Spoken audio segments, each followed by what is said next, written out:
नमस्कार बच्चों, आज हम पढ़ने जा रहे हैं मोल। मोल बहुत ही इम्पोर्टेंट टॉपिक है, इसे आपको अच्छी तरीके से याद रखना है। ये जो टॉपिक है ये बेसिक टॉपिक है, जिसको याद करके आप पूरी केमिस्ट्री में कभी भी अगर कोई आपके न्यूमेरिकल्स होते हैं तो उसमें मोल एक विशेष भूमिका निभाता है और ये एक बहुत आसान टर्म है। मोल जो होता है वो पदार्थ की मात्रा का मात्रक है। क्या है? पदार्थ की मात्रा का मात्रक, मोल। मोल को हम MOLE मोल भी लिख सकते हैं और MOL भी लिखते हैं। आखिर ये मोल है क्या? आपने बहुत सारे देखा होगा कि 10 मोल पदार्थ ले लिया, ठीक है, या मोल प्रति लीटर। आपने बहुत इस बात को पढ़ा होगा। मोल क्या चीज है? देखो, पहले हम ये समझें कि मोल से मतलब क्या है। देखो, मोल पदार्थ की मात्रा का मात्रक है। एक बात तो ये हमें ध्यान रखना है कि जैसे आपने देखा होगा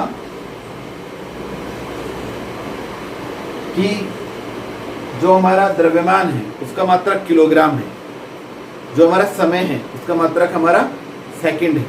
इसी प्रकार से जो पदार्थ की मात्रा होती है उसका मात्रक जो होता है वो होता है मोल। अब ये तो हो गया मात्रक, लेकिन मोल एक निश्चित राशि भी है। कैसे है? जैसे आपने दर्जन सुना होगा, सुना है आपने दर्जन? दर्जन का क्या मतलब होता है? दर्जन का मतलब होता है किसी भी चीज के आगे क्या लगाएं हम? 12। दर्जन बराबर क्या है? 12।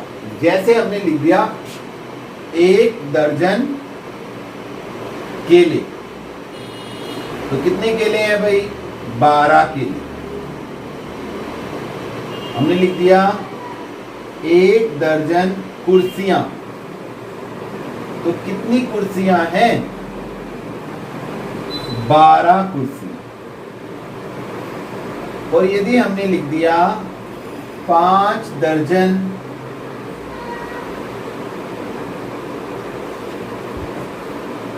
मेज, तो इसका मतलब है 5 गुना 12 बराबर 60 मेज। क्लियर है? अर्थात जहां दर्जन शब्द आ जाएगा तो वहां आ जाता है क्या? 12। ऐसे ही जहां मोल शब्द आ जाता है, ये मोल आसान है। मोल शब्द आते ही मोल का अर्थ होता है, जैसे दर्जन बराबर 12, ऐसे ही मोल बराबर क्या है? 6.02 2 गुना 10 की घात 23।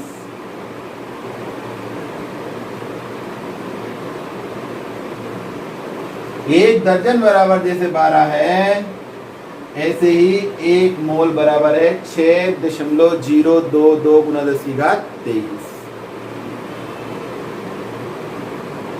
ये संख्या 6.022 गुना 10 की घात 23 कहलाती है आवागाद्रो संख्या। नॉर्मल टेम्परेचर और प्रेशर पर एक विशेष कंडीशन में अवागाद्रो एक वैज्ञानिक का नाम है, अवागाद्रो ने पदार्थ के कणों की संख्या का आकलन किया तो वो पाया गया 6.02 गुना 10 की घात 23। तो ये जो अवागाद्रो संख्या है ये एक मोल के बराबर है। किसके बराबर है? एक मोल के बराबर। तो यदि हम एक मोल में लगाएं, देखो समझते रहे आप मोल के बारे में, बहुत इंपॉर्टेंट टॉपिक है और आसान है। तो एक मोल, अगर हम एक मोल कहें, पहला बहुत हमने टर्म ली थी परमाणु। एक मोल परमाणु, तो इसका मतलब होता है कि 6.022 गुना 10 की घात 23 परमाणु। अगर हमने कहा 1 मोल जल के अणु, तो इसका मतलब ये है 6.022 गुना 10 की घात 23 जल के अणु। अगर हम बोलते हैं 1 मोल सोडियम आयन, कोई सा भी आयन ले सकते हैं,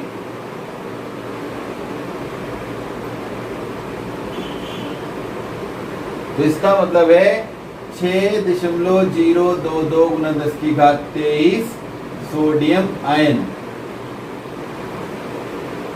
मतलब जहां मोल लिखा है वहां 6.022 आ जाएगा। ठीक है, अगर हमने कहा 2 मोल जल के अणु, तो इसका मतलब है 12.044 गुना 10⁻23 जल के अणु। क्या करेंगे हम, 2 की गुना कर देंगे इसकी 6.022 गुना में। तो इस प्रकार से मोल का मतलब हो गया 6.022 गुना 10⁻23। तो आपको समझ ये बात आ गई होगी कि मोल एक निश्चित संख्या है और जिसका मान है 6.022 गुना 10⁻23। ठीक है, अब मोल को परिभाषित कैसे करते हैं, कैसे देते हैं मोल की परिभाषाएं।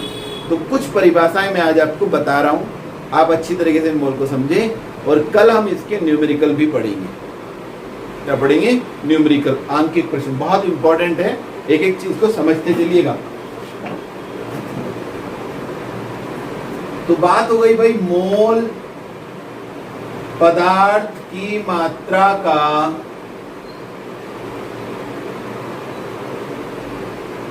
मात्रक है। यह एक निश्चित मान है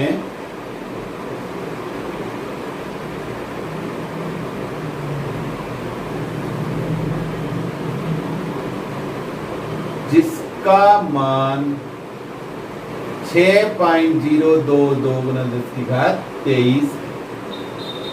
अब पहली परिभाषा, प्रथम परिभाषा,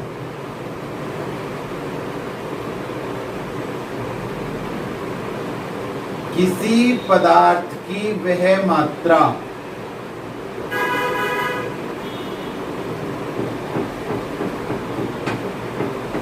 जिसमें उस पदार्थ के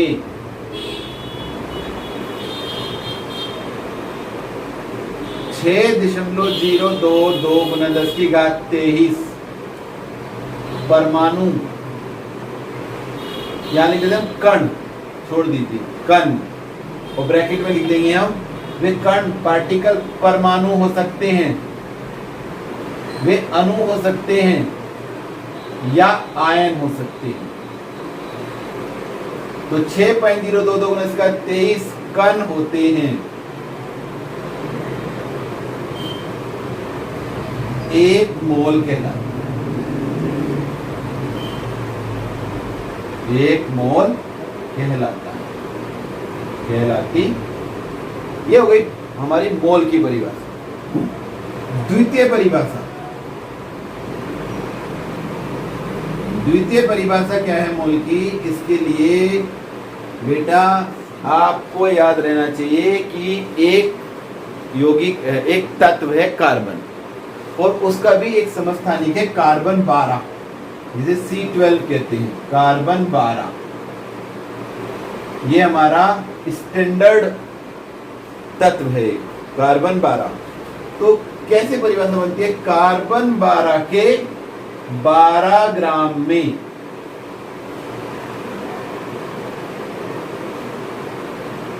जितने कार्बन परमाणु होते हैं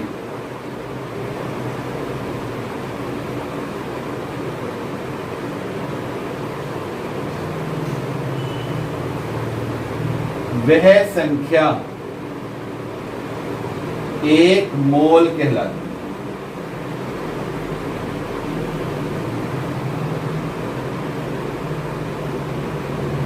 एक मोल बराबर 6.022 गुना 10⁻23।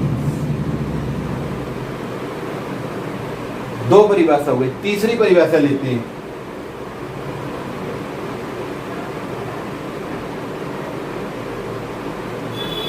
एनटीपी पर, एनटीपी नॉर्मल, याद रख लीजिए एनटीपी नॉर्मल टेम्परेचर और प्रेशर। नॉर्मल माने सामान्य, टेम्परेचर माने ताप, पी माने प्रेशर, सामान्य ताप और दाब पर, और एब्रीवेट करेंगे सातादा। सामान्य ताप और दाब पर किसी गैस के 22.4 लीटर आयतन की मात्रा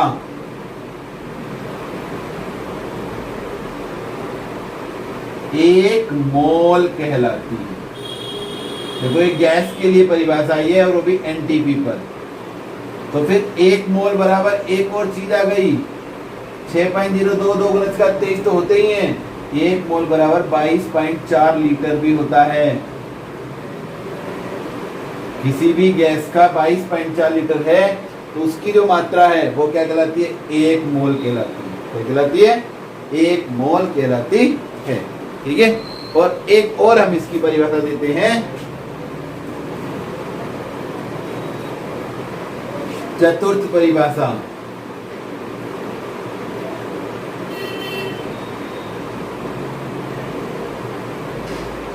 किसी पदार्थ का एनटीपी पर अणुभार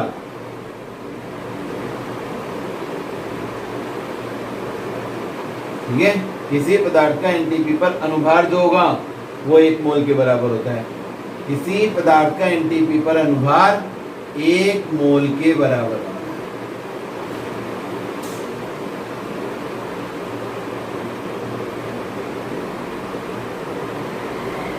अगर वो पदार्थ परमाणु है तो परमाणु भार ले लेंगे, और अगर वो आयन है तो आयनिक भार ले लेंगे। यहां हमने अनुमान के करा है तो अनुभार, तो अनुभार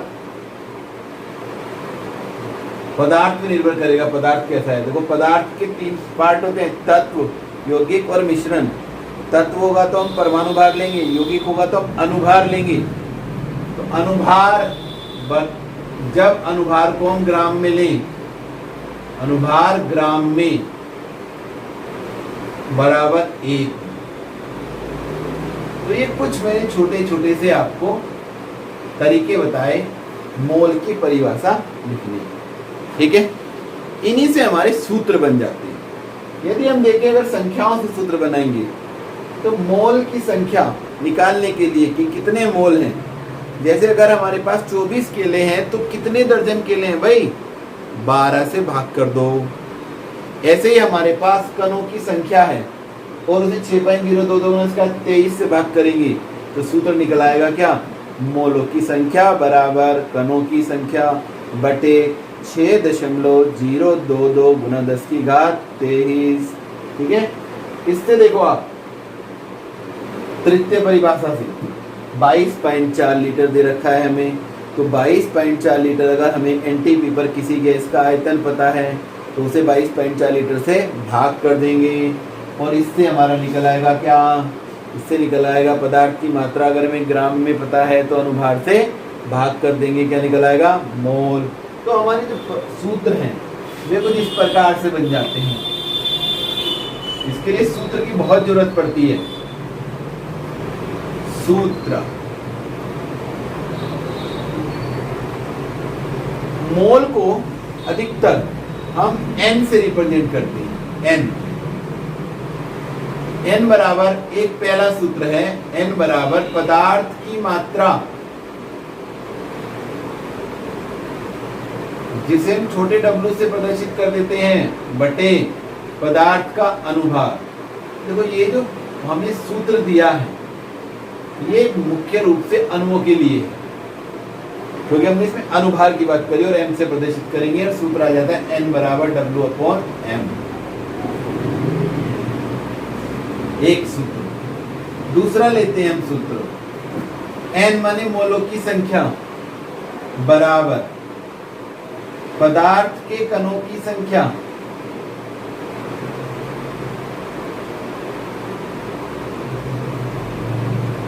बटे 6.02 × 10⁻23। डबल डोड कर लेते हैं, कभी कभी इसको 2 को छोड़ भी सकते हैं। तीसरा n बराबर गैस का एनटीपी पर आयतन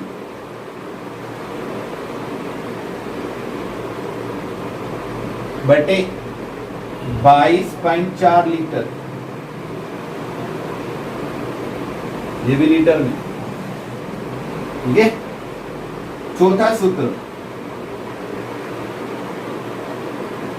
1 मोल इलेक्ट्रॉन का आवेश माना जाता है 1 फैराडे के बराबर 96,500 कूलम। तो ये हमारे 4 सूत्र हैं। जब हम मोल निकालेंगे तो ये सूत्र हमारे काम आएंगे। तो आज हम इतना ही पढ़ेंगे और आप इनको सूत्रों को अच्छी तरह, इस वीडियो को कम से कम आप 4 से 5 बार देख लें कि मैंने आपको क्या बताया है। देखो ध्यान रखना है, मोल परमाणु के आगे लग गया तो 1 मोल परमाणु, ठीक है। अणु के आगे लग गया तो 1 मोल अणु। परमाणु भी मोल हो सकते हैं, अणु भी। ये जरूरी थोड़ी है कि दर्जन के लिए ही होते हैं। दर्जन जिसके आगे लग जाएगा उसी के आगे 6.023 गुना 23 हो जाएगी। ठीक है। और एक बात बताता हूं मैं आपको, जैसे हमारे पास, थोड़ा इस बात को आप थोड़ा ध्यान रखेंगे, जैसे हमारे पास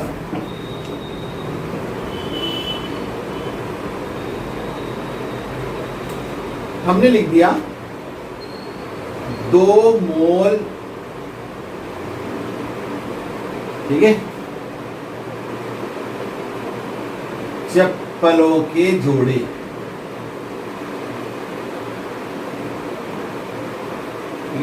तो 2 मोल का मतलब कितने होगा? 2 गुना 6.023 गुना 10 की घात 23 चप्पलों के जोड़े हो गए। तो कल आप बताइए कि कुल चप्पलें कितनी हैं? एक जोड़े में दो चप्पल होती हैं, तो कुल चप्पल कितनी हो जाएंगी? 2 गुना 6.023 गुना 10 की घात 23 गुना 2 चप्पलें, जो इसको जोड़ के आएगा गुना करके। तो ये भी हमें ध्यान रखना है कि अगर इसे हम गुना करेंगे, किस लिए हमने ये बताया है, ये आपको आगे आने वाले न्यूमेरिकल में पता लग जाएगा।